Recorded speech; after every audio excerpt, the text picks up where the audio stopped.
Organization Change and Development, Module 4, Lecture 3. In this lecture, we will study about team building dynamics, intergroup intervention, and approaches to team building. A team, as we all know, can be defined as grouped persons with complementary skills and who are committed to common goals and approach for which they hold themselves mutually accountable. Synergy is the process of putting two or more elements together to achieve a sum total greater than the sum total of individual elements separately. An effective team is one which contributes to the achievement of organizational objectives by performing the task assigned to it and providing satisfaction to its members. Factors that lead to effective team are skills and role clarity, supportive environment, superordinate goals, and team rewards. Real teams can be created and sustained by, firstly, selecting members for their complementary skills and potentials. Second, developing clear rules of conduct and challenging performance goals. Third, establishing a sense of urgency right from the first meeting. Fourth, providing substantial time together in which new information is constantly shared. And fifth, by providing positive feedback, recognition, and rewards to the members. The team building process.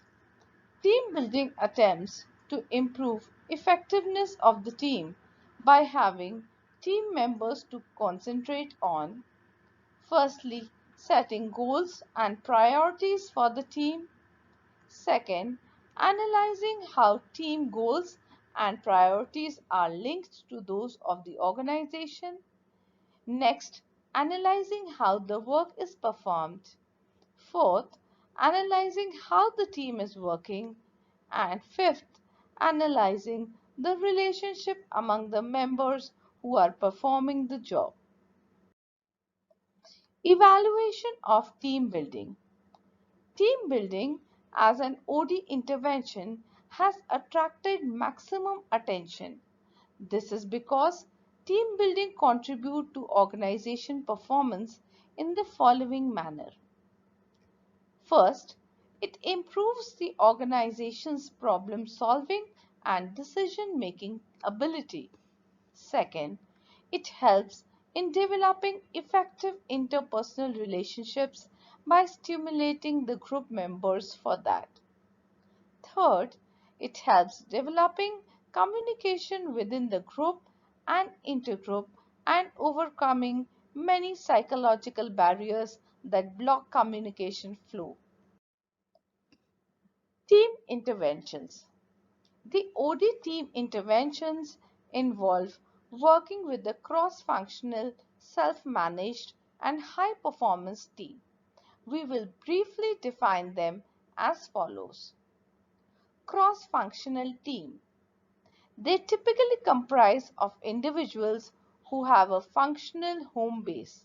For example, they belong to either manufacturing, designing, marketing, or HR, and who meet regularly to solve ongoing challenges requiring inputs from a number of functional areas. High performance teams.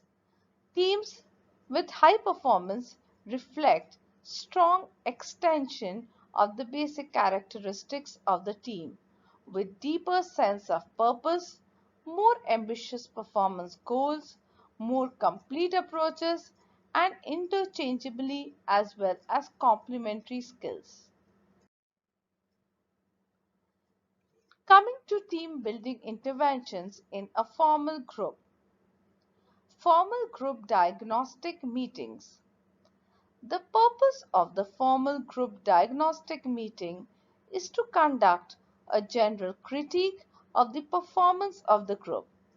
That is to take stock of where we are going and how we are doing, its strengths and the problems to be identified, and then planning for a future course of action.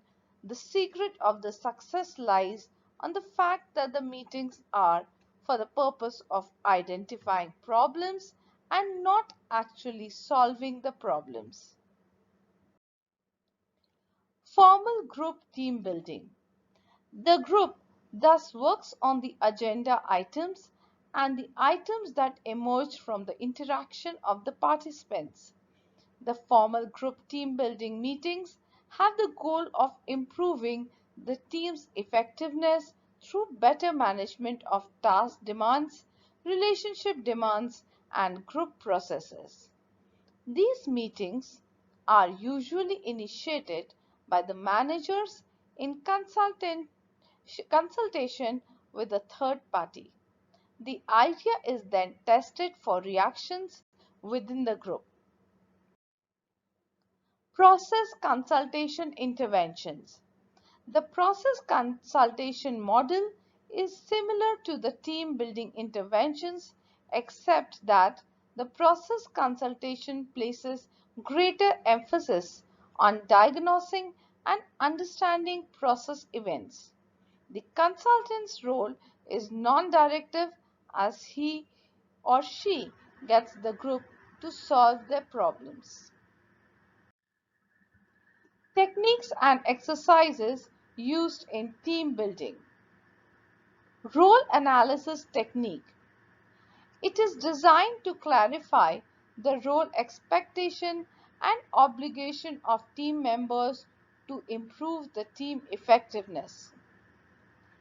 Interdependency exercise. It is a useful intervention if the team members have a desire to improve cooperation among themselves and among their units. A role negotiation technique.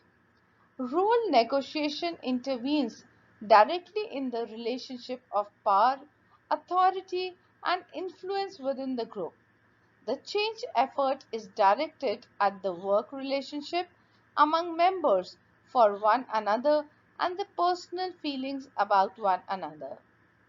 Responsibility charting.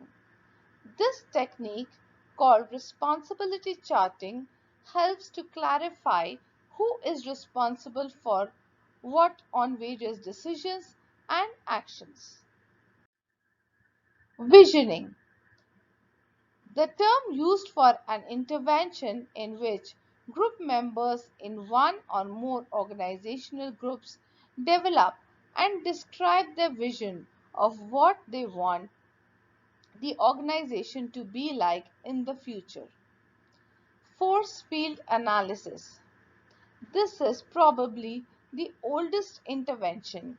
It is a device for understanding a problematic situation and planning corrective actions.